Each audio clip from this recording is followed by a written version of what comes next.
Reading from Mark chapter 3, starting at verse 7. Jesus withdrew with his disciples to the lake, and a large crowd from Galilee followed. When they heard about all he was doing, many people came to him from Judea, Jerusalem, Idumea, and the regions across the Jordan and around Tyre and Sidon. Because of the crowd, he told his disciples to have a small boat ready for him, to keep the people from crowding him. For he had healed many, so that those with diseases were pushing forward to touch him. Whenever the impure spirits saw him, they fell down before him and cried, "You are the Son of God!" But he gave them strict orders not to tell others about him. Please be seated.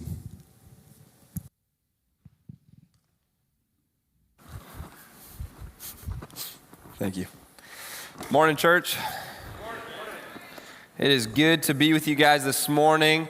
For those of you who do not know me, my name is Peyton, and I am the youth pastor here at Central Heights. And man, is it a pleasure to be with you guys today. Fathers, shout out you guys. Happy Father's Day. I would not be here today without you, so thank you. Much appreciated. Oh man, this is good. Okay, I'm going to open up with a question. Have you ever been bear sprayed before? I hope not. I have. It sucked. I just want to tell you guys a quick story. It was just over a year ago. It was actually the same week that I had started my job here at Central Heights. And I just moved out and I met this guy. His name was Zach. Now, Zach is now one of my best friends. But Zach moved to Chilliwack all the way from the East Coast. And he hadn't ever hiked before on the West Coast, and I was like, this is going to be our introduction to our friendship. Is a beautiful hike. So instead of doing something super simple, we decided that we are going to go camp at the base of a mountain in my car, sleep for 2 hours because it took us a long time to get there, wake up at 3 in the morning, and hike to the top of this mountain so that we could watch the sunrise. This guy's not hiked anything like that before. We woke up in the darkness. We knew we were in bear country, and so of course we had bear spray. And we start hiking, and then all of a sudden that hike actually turned to rock climbing. Yeah. And all we had were these little headlamps. And we're climbing along this ridge now, and he's genuinely silent because of how terrified he is. And now I grew up a rock climber, so I'm like, this is great. He's like, shivering in his timbers, as they say. And as we're climbing, I had put my bear spray on my back at this point, and it knocks on a rock, and all I hear is, and it goes down my pants. And all of a sudden I just hear behind me, my eyes! And I'm just like, this is the worst. It's pitch black. We can see the sun peaking, hundreds of feet on either side of us, bear spray on my back and bear spray in his eyes. It was horrible. Horrible. Now, luckily for me, the bear spray didn't activate right away. So for the first thing that comes to my mind is, he's never going to want to hike with me again. Genuinely. I was like, are you kidding me? This is how our friendship starts? And then I was like, his wife's never going to let him hike with me again. It was so scary. Now, because we're tough, we finished that hike. Absolutely finished that hike. And when I say this, I actually mean this. I was genuinely praying that this would not hurt the start of what I was hoping to be a great friendship, and that we'd be able to do more adventures like this. Now, and honestly, this too, I was praying that even though he had bear spray in his eyes, that he would still be able to see the beautiful things that were in front of him, that would not ruin or alter or change his view of the goodness at hand. I'm going to pray, and then I'm going to reread this passage, and we're going to dive in. So let's bow our heads. Father, I thank you for this day. God, I thank you that you're good. I thank you that you are always present, and I pray we would be more aware of that presence. Jesus, I just pray that you would speak to us through your word and through your Holy Spirit, that you'd convict us, that we would be comforted in that conviction, knowing that you care about us, that you want us to grow and change. And God, may you just give us peace today. Help us walk away from this morning knowing something more about you and growing in a relationship with you. Calm my mind and my heart and help me to speak clearly. In Jesus' name, amen. Okay, I'm going to read this passage one more time. Mark chapter 3, verse 7 through 12. If you're not there in your Bibles yet, please open to that with me. Jesus withdrew with his disciples to the lake, and a large crowd from Galilee followed. When they heard about what he was doing, many people came to him from Judea, Jerusalem, Idumea, and the regions across the Jordan and around Tyre and Sidon. Because of the crowd, he told his disciples to have a small boat ready for him, to keep the people from crowding him. For he had healed many, so that those with diseases were pushing forward to touch him. Whenever the impure spirits saw him, they fell down before him and cried out, "You are the Son of God." But he gave them strict orders not to tell others about him. The first time you read the passage, or first time you've heard this passage, what may have stood out to you and what certainly has stood out to me was the end of that. Verse 11 and 12. Whenever the impure spirits saw him, they fell down before him and cried out, "You are the Son of God." They're recognizing him as the Messiah. But he gave them strict orders not to tell others about him. This seems almost problematic. Whenever the impure spirits saw him and called him out for who he was, Jesus stopped them. In my original notes, I have this verse highlighted in red. Because why would Jesus not want people to know who he is? It was highlighted in red because I did not want to talk about it. That's weird a little bit, in my opinion. Maybe I shouldn't say that about the Bible. Either way, it's what stood out. And I highlight that now just because I want you to know that I see that, but we're going to circle back to that. In fact, I actually see a couple of things that lead up to it that I think will give a little bit of context for that verse. With some very clear and specific language, starting in verse 7, it says this: Jesus withdrew with his disciples. Then again, verse 9, it says, because of the crowd, he told his disciples to have a small boat ready for him to keep the people from crowding him. And then we have verse 12. He is recognized as the Son of God and says, "Don't tell others about me," hiding the fact that he is the Messiah. In this passage, what we see is Jesus actively pushing away from the people that he loves. He's actively withdrawing. He's actively creating space. He's actively withholding who he is. Why? I don't know about y'all, but this causes a little bit of tension in me. These were people who were here to see him. They did love him. These were the sick and the poor and the needy.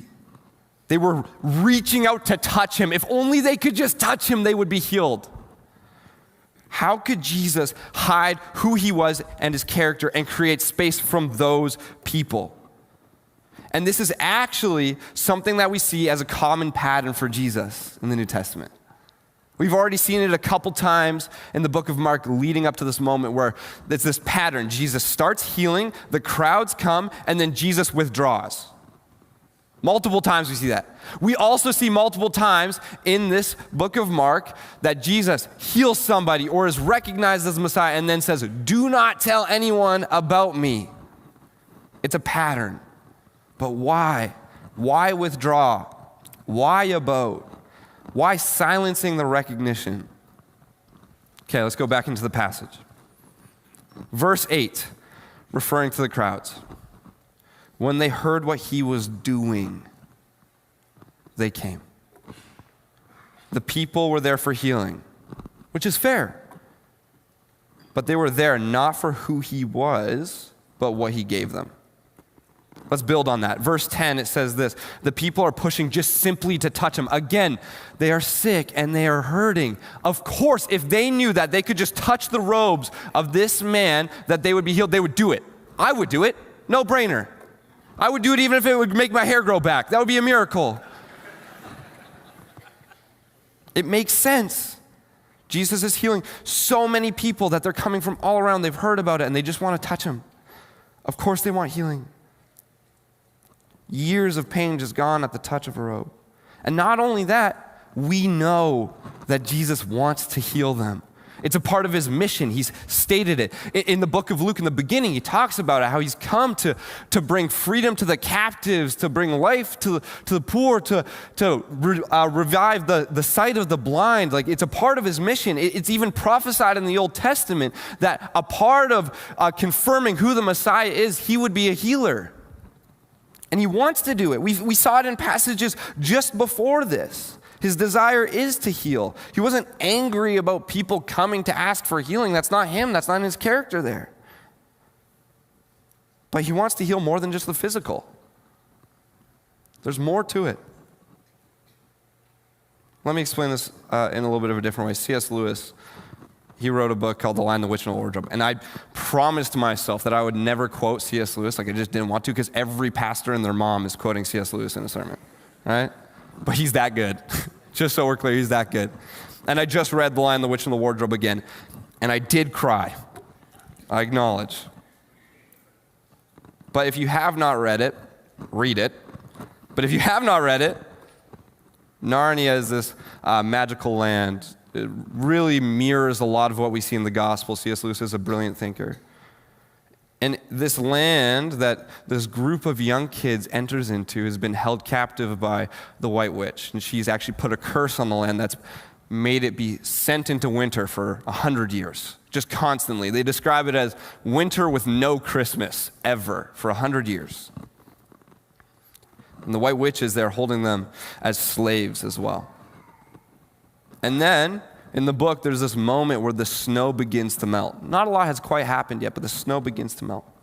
And the people begin to realize that something is going on.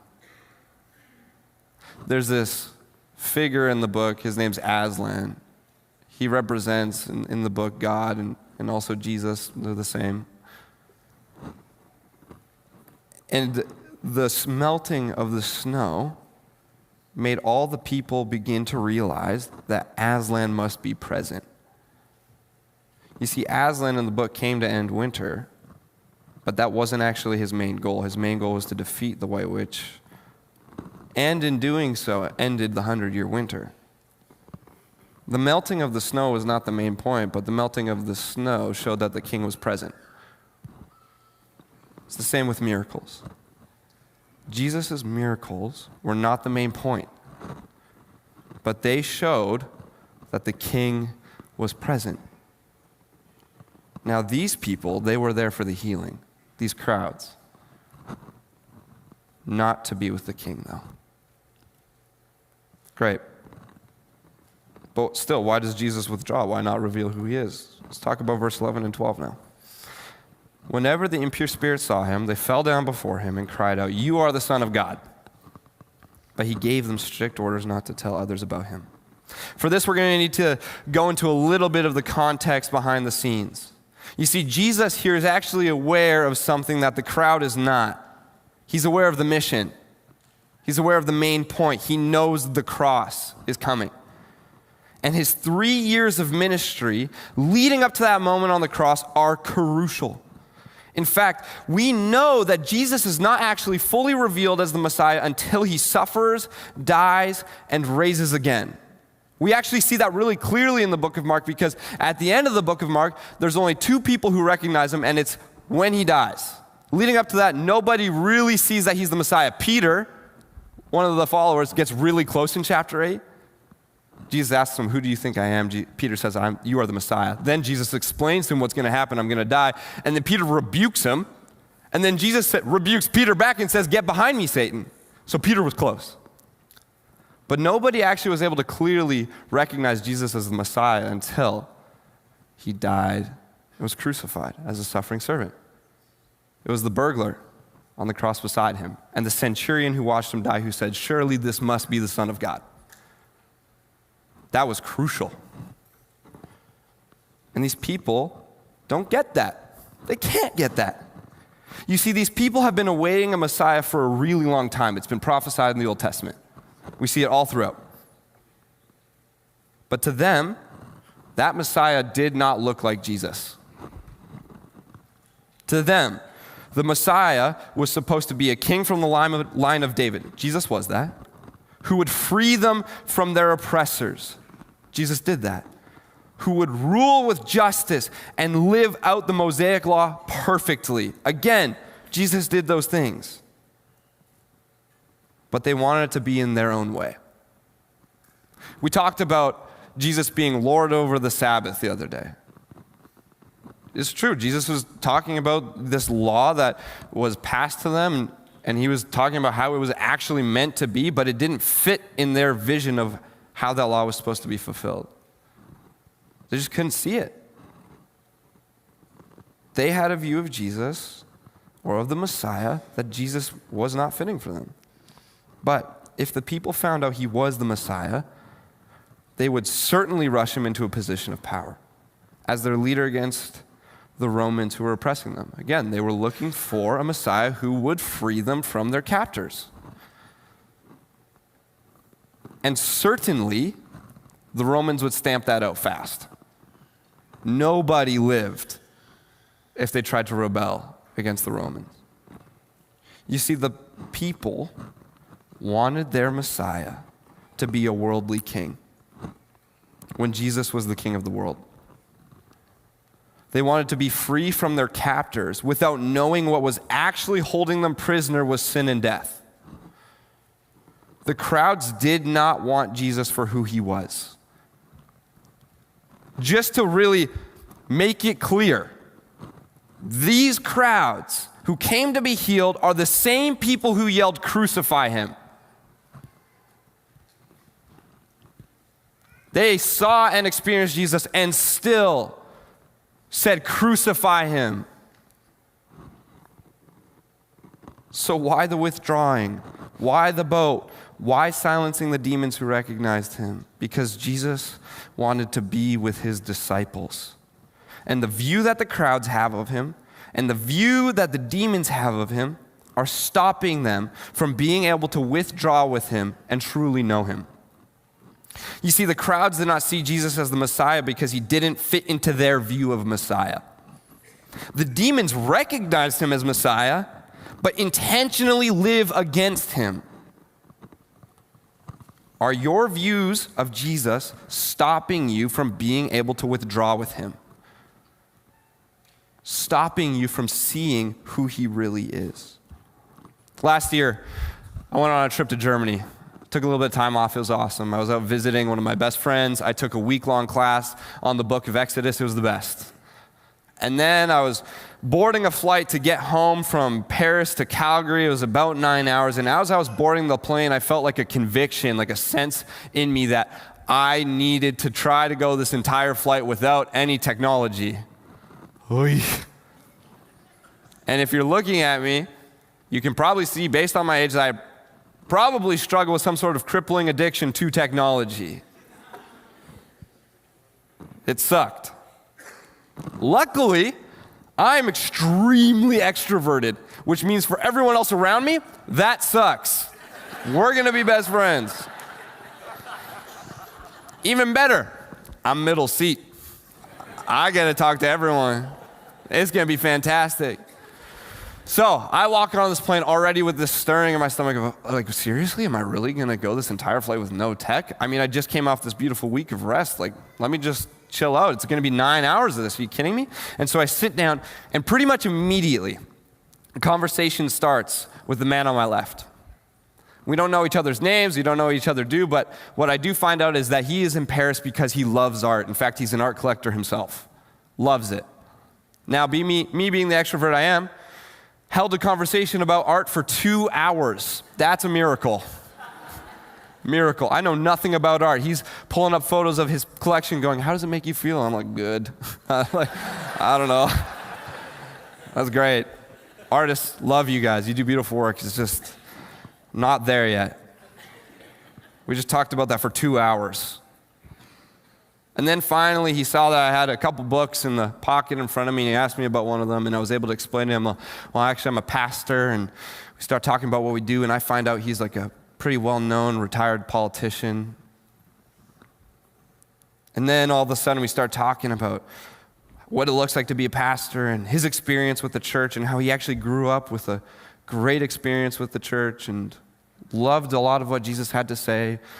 He also told me he's friends with the Dalai Lama. That's crazy. I don't even know who that guy is, but he seems important, I think. But you made it really clear that he was friends with, anyway. But he just kept talking about how he had these really positive things, but he had one thing that he said to me that really stood out, and it was this. There's no way Jesus was so prideful that he would claim he's the only way. He had a view of Jesus that was withholding him from being able to retreat with him. That was withholding him from being able to see who he truly was. That was creating separation.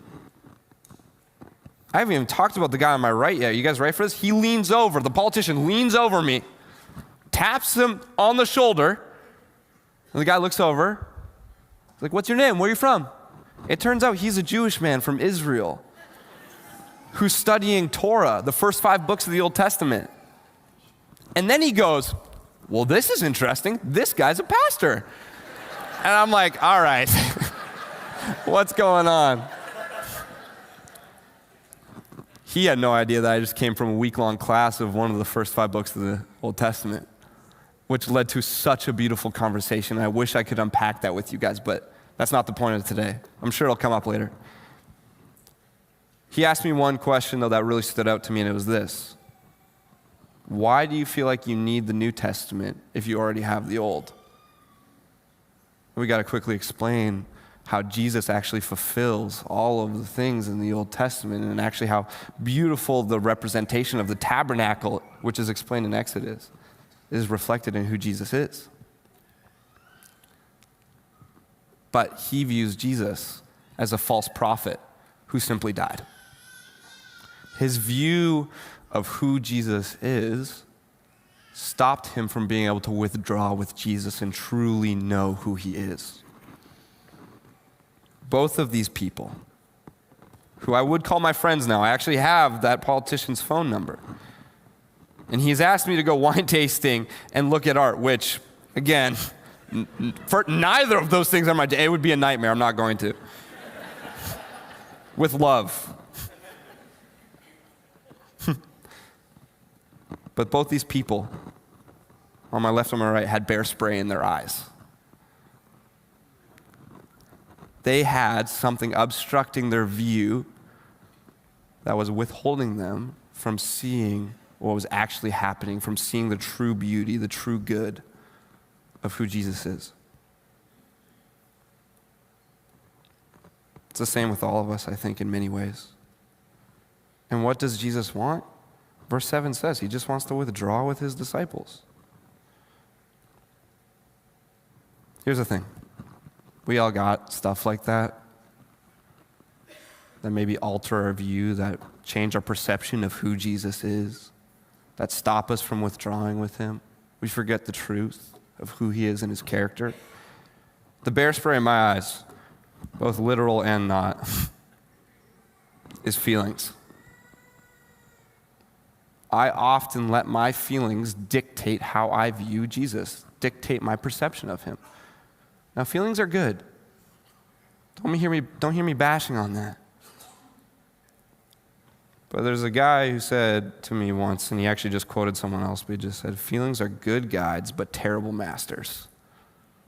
Feelings say something. They point towards something. But when we let them dictate our lives and our views, it's only going to lead to destruction.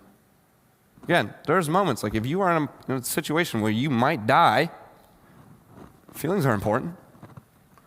But I know for myself, when it comes to my relationship with God, there are many seasons in my life where feelings are actually pulling me away, where I'm not actually basing my relationship with Jesus and who he is on truth, this truth, how I feel.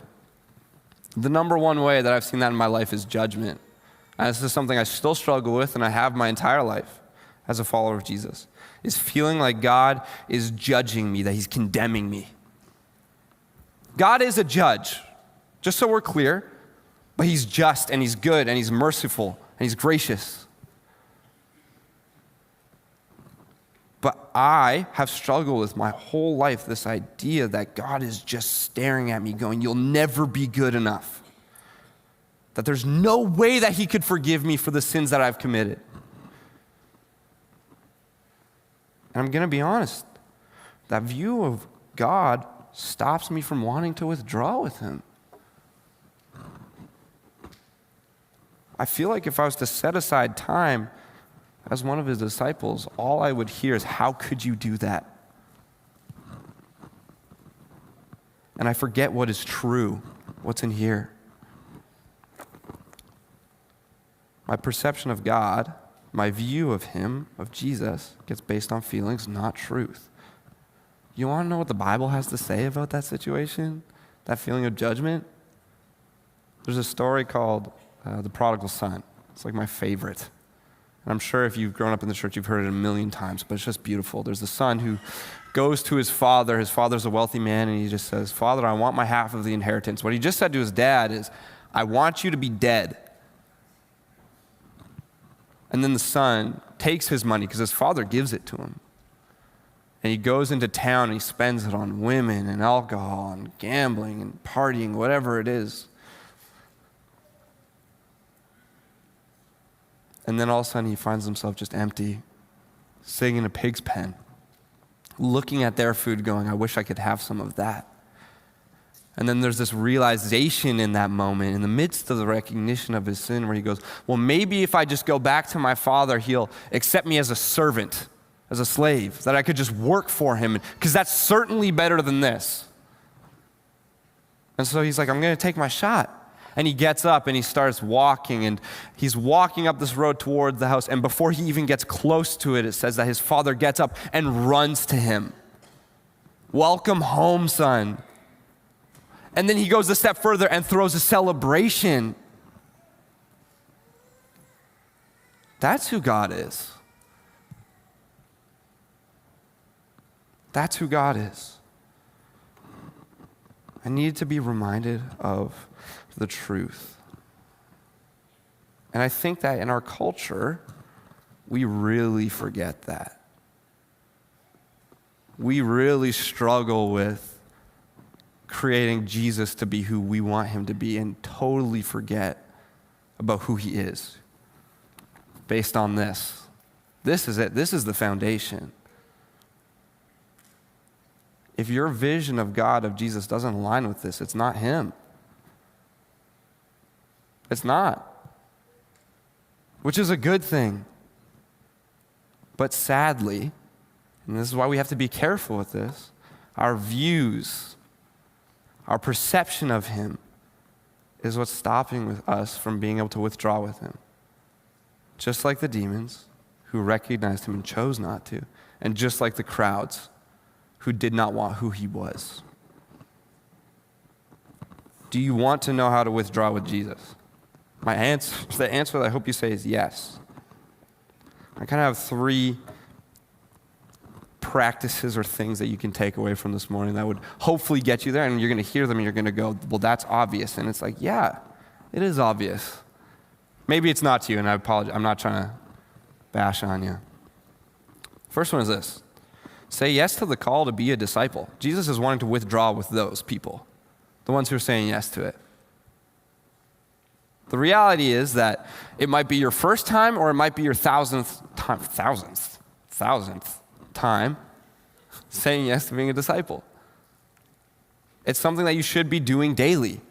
I know for myself, I find myself needing to be reminded of that multiple times a day. Saying yes, accepting the call, being willing to lay down whatever it is and follow him. That's the first thing. Second one, which might seem shocking, to understand how to withdraw with Jesus is to withdraw with Jesus. Set aside time. Like, people, we gotta prioritize this. We live busy lives, I know that. But we gotta prioritize this.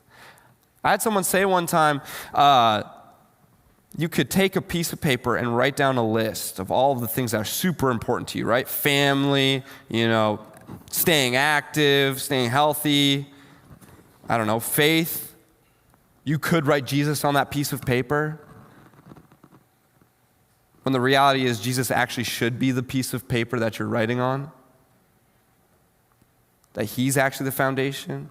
That getting yourself aligned in truth is more important than all the things on that list. And in doing so, actually makes those things on that list more important as well. It elevates it. Withdraw.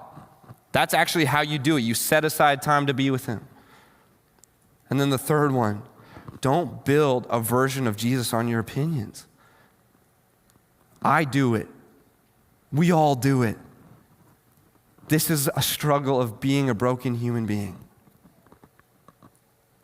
Don't build opinions on your feelings or what you see on social media. Build it on a foundation of the Word. Who God is right in here. This is it. This is it.